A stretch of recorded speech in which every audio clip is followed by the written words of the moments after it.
এক গ্রামে এক চাচা ছিলেন, যাকে সবাই ভাবত একটু বোকা টাইপের মানুষ। কিন্তু আসলে তিনি ছিলেন চুপচাপ, মজার আর অনেক বুদ্ধিমান।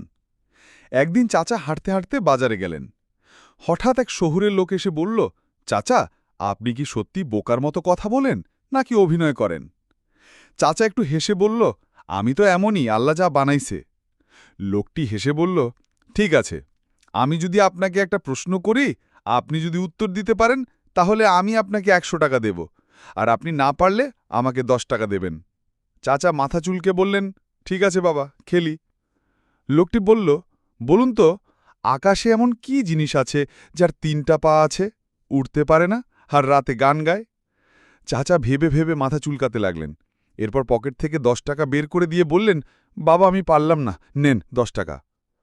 লোকটি টাকা নিয়ে খুশি হয়ে জিজ্ঞেস করল, এখন বলুন তো চাচা, আপনি কি ভেবেছিলেন, এটা কি জিনিস?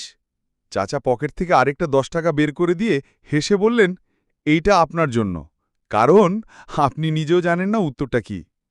শহুরের লোকটা হতবাক, কিছু বলার ভাষা খুঁজে পেল না।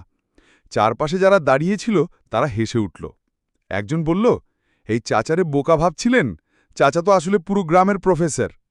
সবসময় চুপচাপ থাকা মানুষগুলোকে দুর্বল ভাবা ঠিক না, তারা ঠিক সময় মতো এমন কিছু করে বসে যা দেখে সবাই অবাক হয়ে যায়।